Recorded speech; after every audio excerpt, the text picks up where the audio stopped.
Welcome to the Filibuster, the podcast of the Union University Political Science Department. The Senate filibuster is the right to unlimited debate. This means that senators could speak nonstop on the floor with the hope of changing their fellow senators' minds and or reaching and persuading a broader audience. Because of this, some have called the Senate the world's greatest deliberative body. Now, unlike the Senate filibuster, we're going to place a limit on our discussion, though we still hope to be a forum of civil debate and discussion of major issues from our academic, political, and Christian perspectives.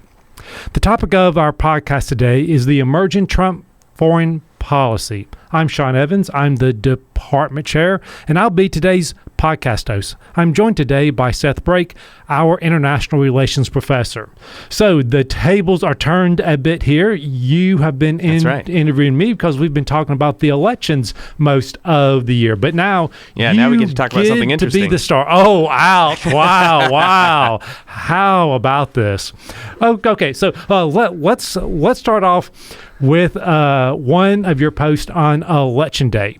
You claim that whoever wins the election will be a loser in the history books because of the challenges that they will face. What did you mean by this? Well, at the time I was thinking about I, like all Americans, I was considering my options, right? Yeah. But the challenges that the winner at the time, the way I saw it, was going to face was a time when obviously there's an ongoing challenge to the U.S.-led system of the world going on in Eastern Europe with the Ukraine-Russia war, where Russia has invaded Ukraine. Huge challenge to international norms, a huge puzzle for U.S. foreign policy, and I didn't think Biden was handling it very well, but when I looked at the two options, I wasn't sure they were going to be able to navigate that as well either. And then you pivot over to the Middle East, and we have this massive conflict raging that at the time, and still, Israel is really struggling to drive Hamas out of Gaza. And Iran was pouring support into Israel's adversaries there as well. Now Israel had opened up a front in Lebanon against Hezbollah, and that was just continuing to escalate. And so I thought that was going to be something that dominated the attention of whoever won. But navigating that's complicated. And then finally, and of course many people that we're going to be talking about later might consider to be the most important, is the challenge posed by China, which is not a ongoing violent challenge at the moment, but certainly threatens to be. And if you look at the pressures facing Chinese leadership domestically, but also just timing, it really seems like the next 4 years are probably when they're going to have to make their challenge as well. And so assuming that you're walking into a scenario where, in a best case scenario, we would struggle to handle one of these challenges, we're expecting three, or we're looking down the barrel of three. I'm not sure that any of them have the resources or the experience to handle that. So I was skeptical that this was a election you even want to win necessarily. Right now, obviously, you always want to win. Sure. You want to give it your best shot. But I didn't see either candidate as walking into an enviable situation. But the interesting thing now is we know who won. Right? Yeah. Okay. Well, and we won. We knew on election night, or maybe the morning after. It depends when you went to bed at 2 a.m. or so. But yes, and we're not having the challenges that we had even 4 or 8 years ago. Which is a huge thing. I mean, the things we take for granted. Yes, absolutely. And it gives the winner here a much better position for these issues too, walking in with this kind of confidence as well. Okay, let's talk about the three issues that you have raised and what you think Trump will try to do. Well, okay. Well, can I add something though? You may. Because the situation has changed significantly since I made that post. Yeah. And we'll talk about that. Okay. Well, go ahead then. Right. Let's start by looking at what's going on in Eastern Europe. Yeah. So before the election, Trump said that he will end the war before he is elected within 24 hours. Mm-hmm. He's now said he thinks it's going to take a little bit longer than 24 hours. What's changed? Well, Trump's statements about timelines and things like that, they're always given in that Trump fashion.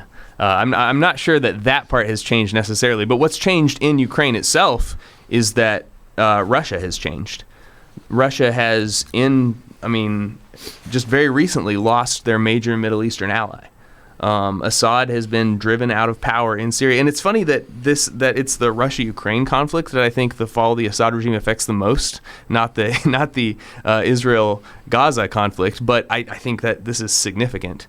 It's a loss of Russian ability to project into Africa. It's a loss of potentially could be a loss of Russian access to the Mediterranean, depending on what happens in that base. Yeah, well, and what you're talking about is that ever since Assad has fallen, one of the things I've heard a lot of people say is Russia's not as strong as we thought they were. Mm-hmm. That's right.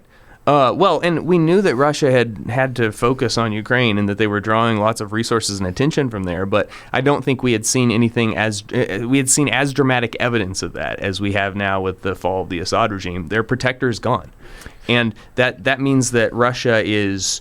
They're stretched thin. It means that they're more desperate than maybe they were letting on. And then the other element that we have working into this is now the very active involvement of all those North Korean soldiers. Okay, I was about to ask that. I mean, the fact that he's having to get 10,000 North Korean soldiers to fight, at least, yeah. Yeah, instead of getting more Russians to fight, seems to me an indication that he realizes that there's limits to what he can do without sparking a backlash within his own country. Well, and up until the last week, they were only being used defensively, but now they're being sent on attacks. So that tells us, I think, a lot about the position they're in.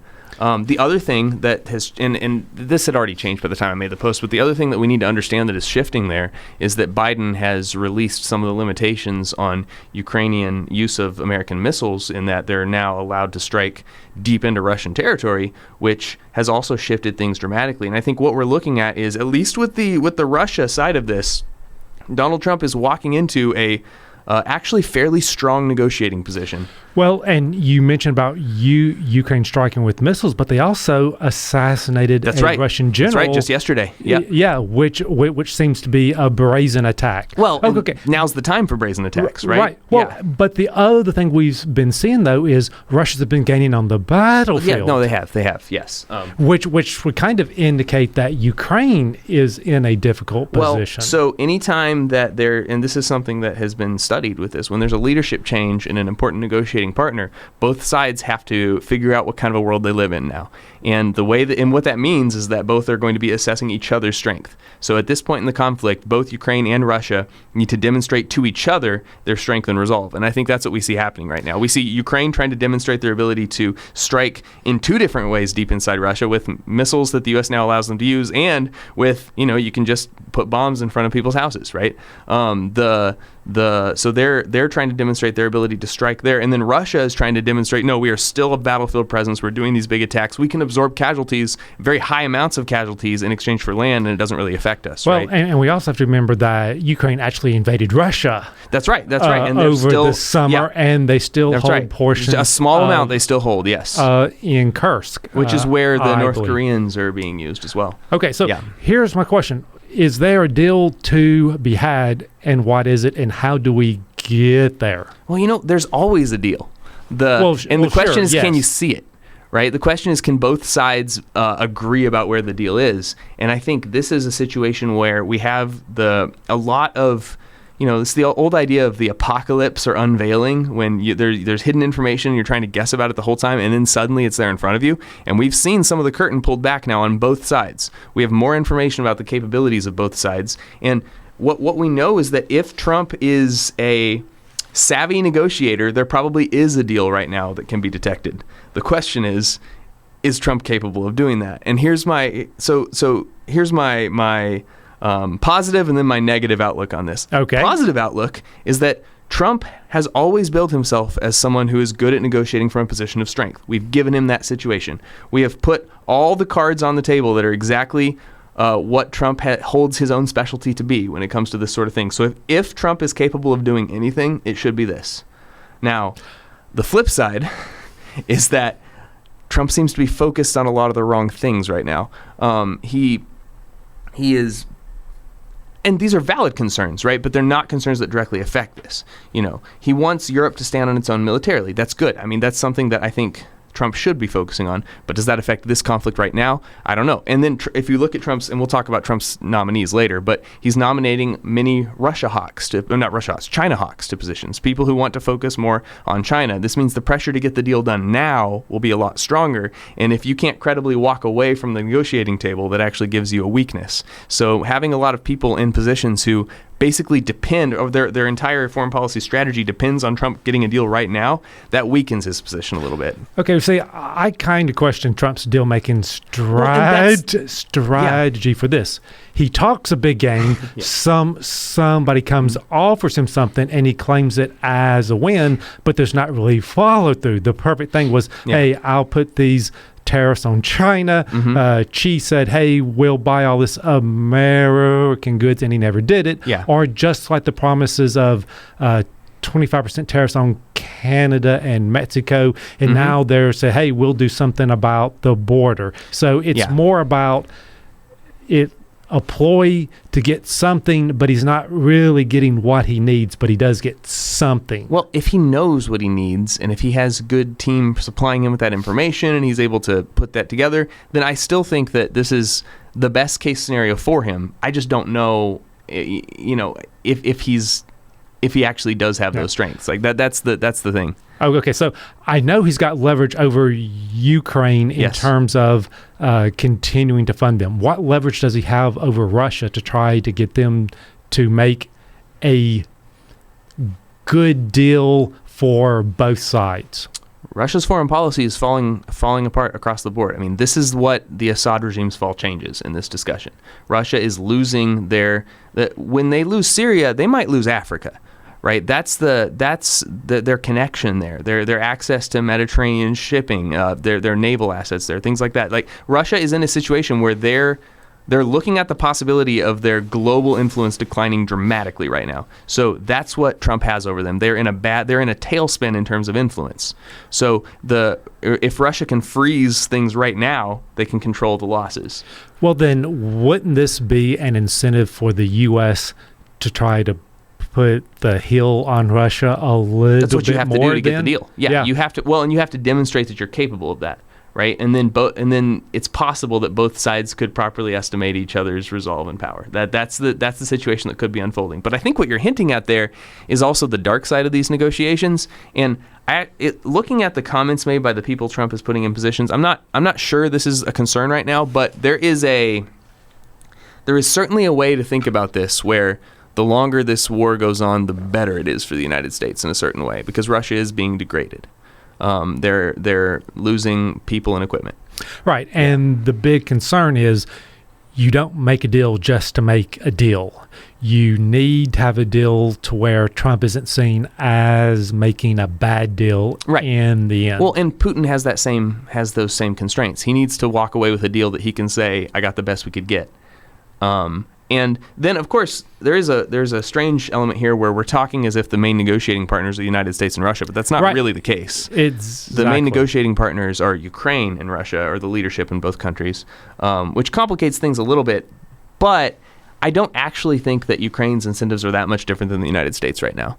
And so, the simplification kind of works, but I didn't want to leave that part of the discussion out because they are the ones who are going to be the main negotiating partner. And even if they give up land, they want certain security guarantees, and they're not going to want those from Russia. Right. Well, they're going to want it from right. NATO. That's right. And that, I think, is a big lift for Trump to get the U.S. to accept, and especially with everything he's been saying for the past 4 years. If Trump really wants the best negotiating position there, Putin needs to think that Ukrainian NATO membership is on the table, so that then Trump can remove it from the table as a negotiating tactic. Like that's what that would be the ideal situation. So I expect to see people beginning to talk again about Ukrainian NATO membership in the next few months if they know what they're doing. Okay, let's switch to topic number 2. I mean, what Trump has said, he actually thinks the Middle East is easier to solve than Ukraine now. Since when was the Middle East easier to solve than anything else around the globe? Now, when did he make that comment?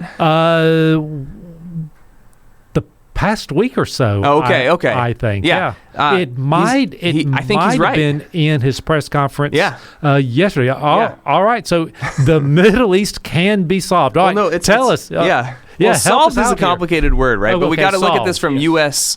Strategic interest, and what the United States needs is credible, reliable allies in the Middle East, and we are in a situation where I don't think the complete defeat of Israel is on the table anymore. It was earlier in this conflict. It is not currently.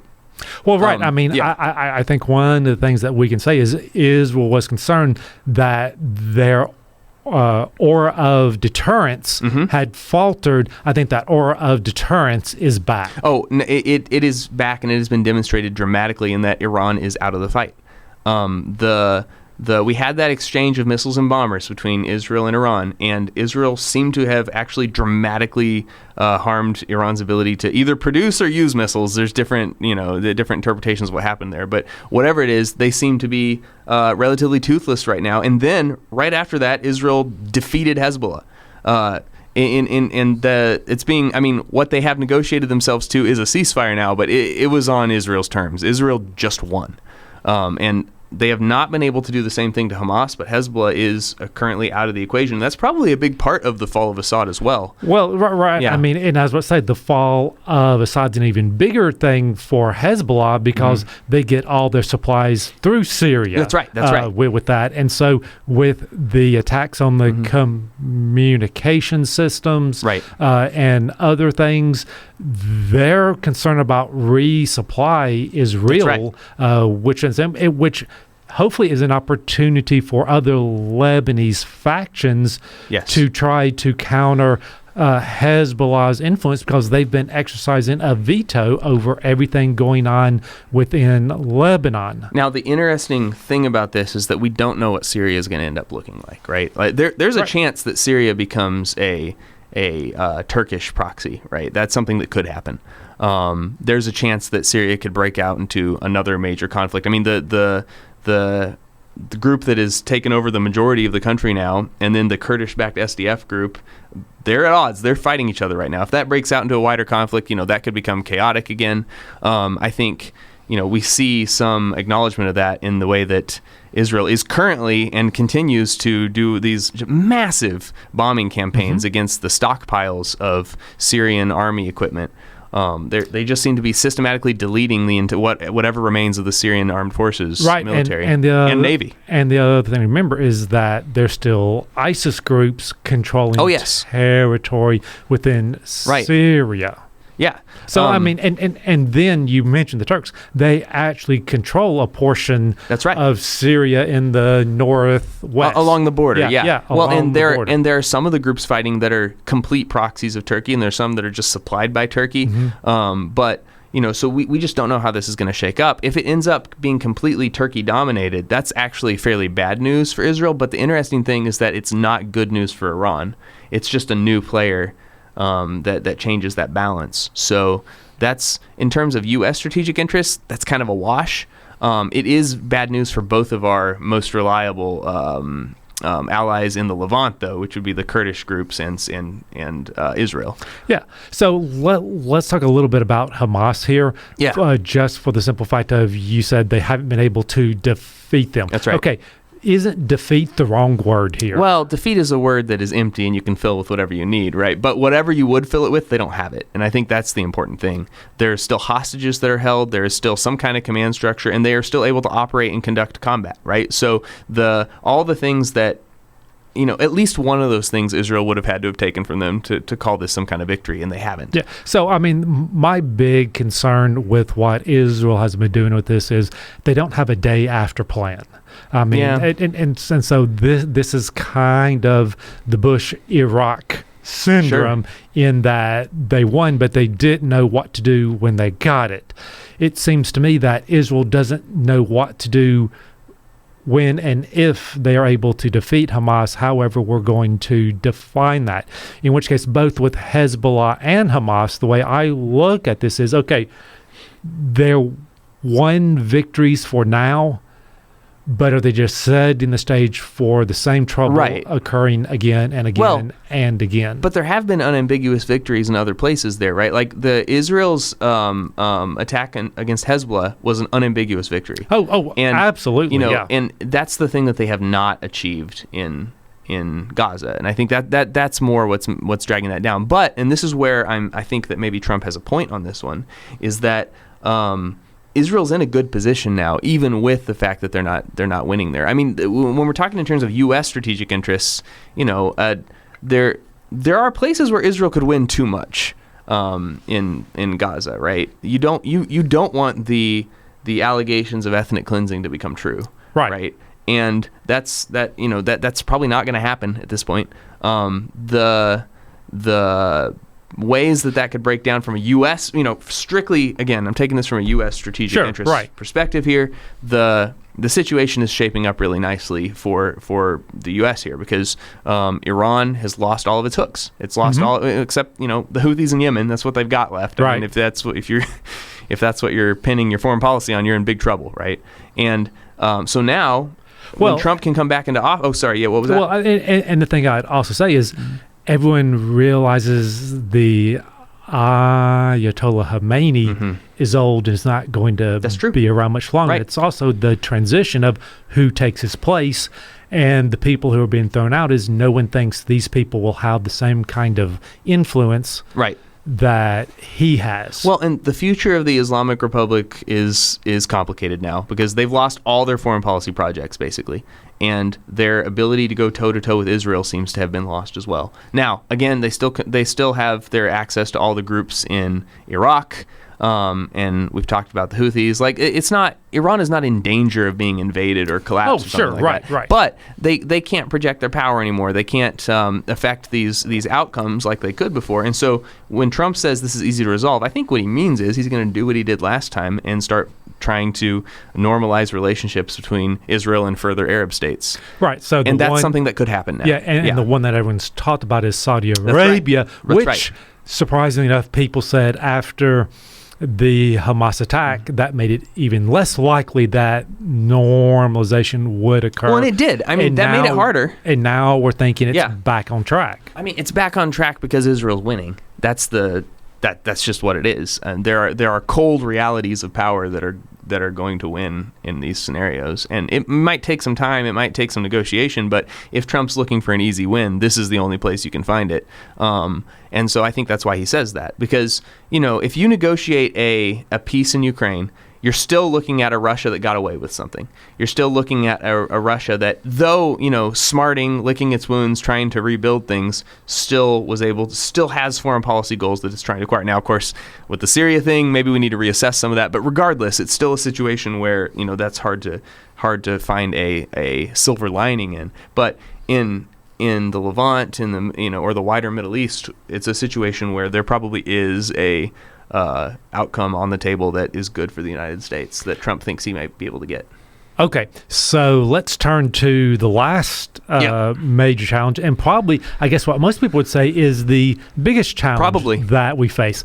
And it's the one that hasn't started yet, right? Hasn't started yet. So, I mean, we're still have people being concerned about the Thucydides trap, about a rise in to where a rise in power is attacked by the declining power, i.e. the U.S. in this case, which leads to war, though it looks like the war we're looking at would not be a shooting war, it would be a trade war. So the funny thing about the Thucydides trap is that we expect it's the declining power that starts it, right?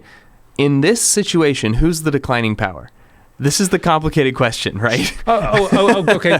Now that's something that I don't think we talk that much about, because my view is Xi's absolute power is backfiring on him, because he's basically surrounded by people who are telling him he's great. They're not challenging him, and they're just making some significant mistakes. Which is an old problem for personalist autocrats. Yeah, well, I mean... It always happens, and we saw that with Mao, which is why they went to the 2-term limit the alternations in power. And that they went to a strong single-party authoritarian system, which is historically the most effective and stable of the authoritarian systems.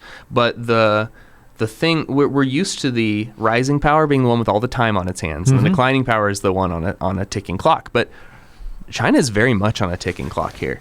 They're obviously, we've been looking at their economic and demographic problems for decades, and those have not gotten better.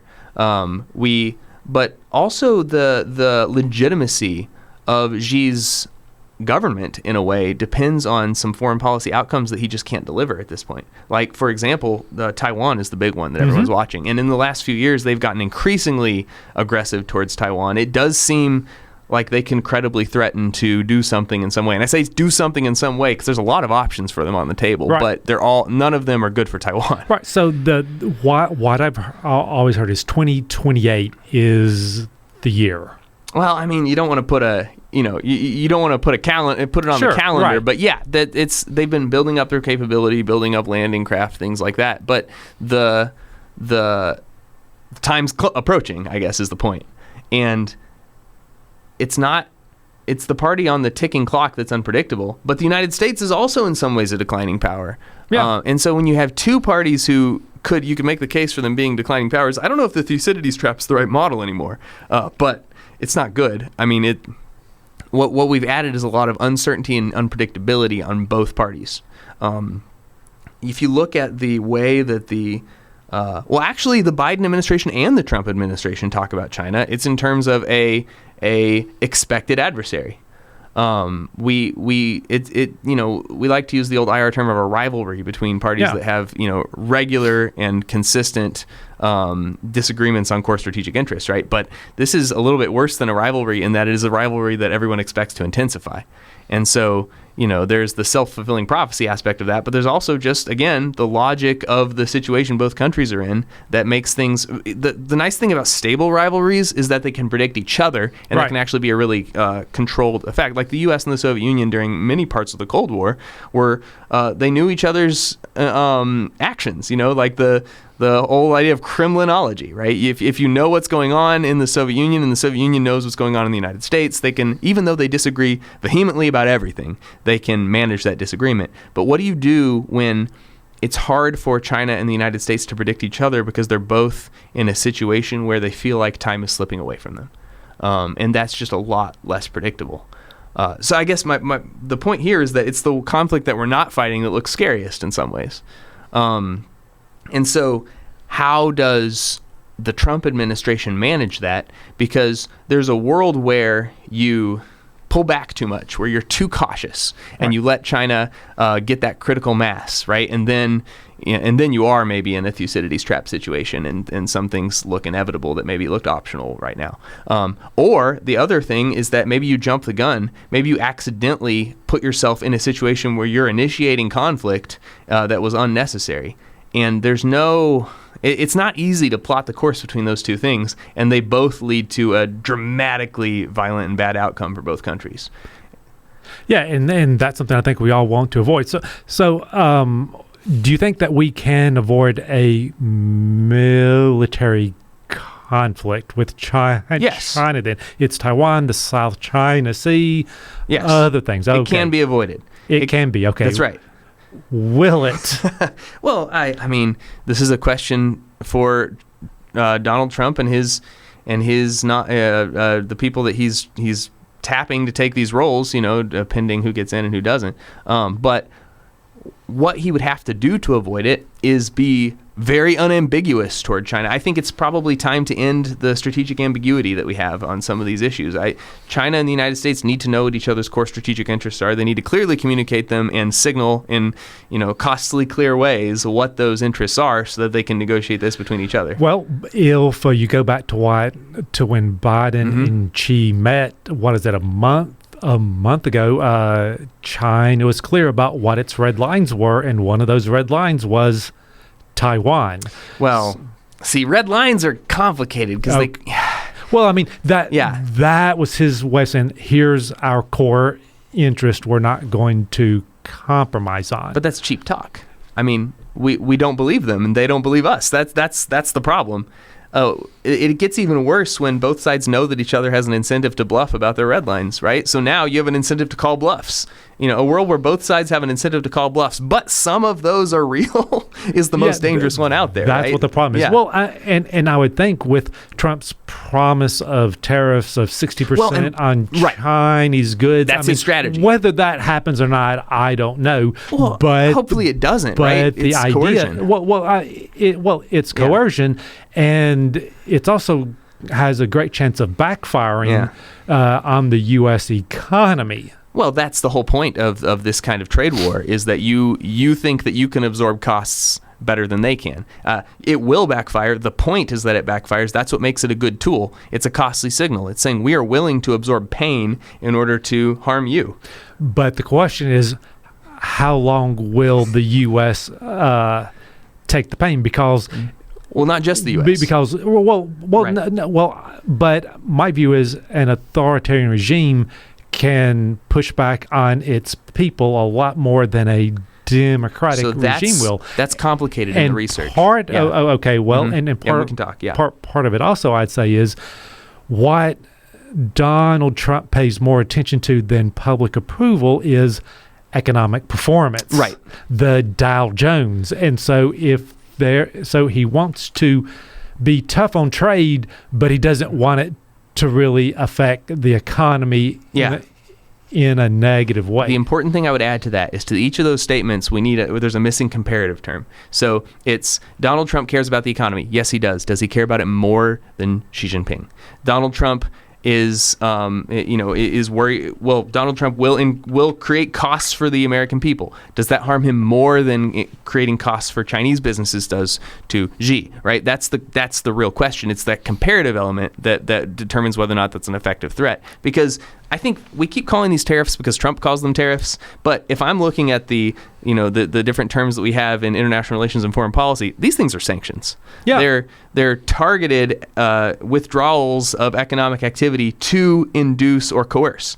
And so he's threatening these things to change behavior. The model we need to be looking at is sanctions. And if we're looking at sanctions, then we're back to the bargaining theory. We're back to costly actions and incurring costs and making those threats.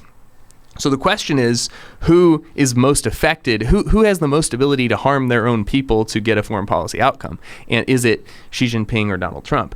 And the complicating thing here is that, yes, the democracy has to be more receptive to the opinion of the people. So you'd think that would give them more flexibility. But the other side of it is that we know that autocrats have much more incentive to back down, because what the autocrat doesn't, what the autocrat is not held to account for not following through. And so if Donald Trump says, I'm going to be tough on China, I'm going to be tough on China, and then he caves to China within 3 months of imposing the sanctions, that looks really bad for him. That could hurt his electoral outcomes.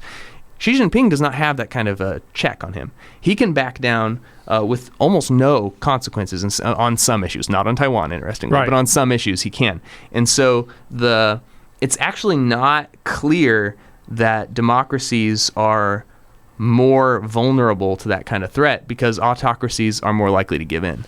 So that's the complicating element there that makes it a little hard to predict who's better at using economic coercion.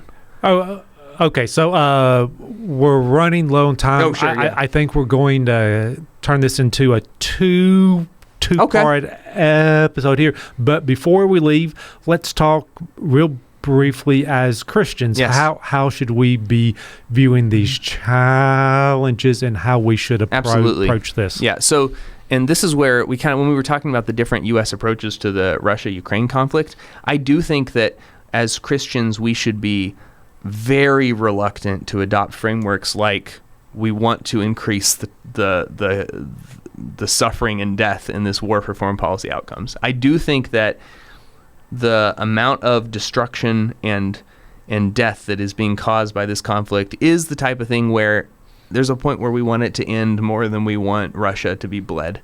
That's the first thing that comes to mind. But this is the case in all these conflicts, right? I mean, how can we be so blasé about the amount of destruction that any of these conflicts will cause when we have this responsibility to love our neighbor, right? And again, this is the central tension of international relations, is that sometimes loving your neighbor and hating your enemy seem to go hand in hand, right? But we cannot let that paradox dominate our thinking on this. We can't we can't say, well, Lord, these are your commands that I like, and these are the ones that are too inconvenient. And I think these are these conflicts where that becomes the hardest to square with each other. So when we look at the Russia-Ukraine conflict, we need to say, well, how can we best lead to the end of this death and suffering? When we look at the but here's a question: are we looking for an end of death and suffering, or are we looking for a just outcome? Because the two may be different. Well, I think the one thing that's unjust is to say, let's see how long we can make it go. Right. There are certain things that we can eliminate from the table. Oh, right? sure. Right. Yeah. And I guess that's more what I'm talking about. And when it comes to, there's limits on what we want to support when it comes to containing Iran too.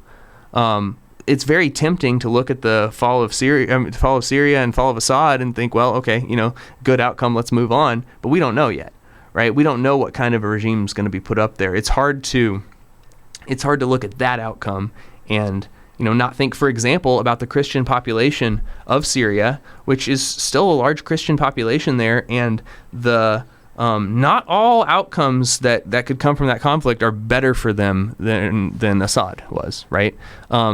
Because being from a religious minority themselves, the Assad family was actually had some incentive to protect minority religious interests.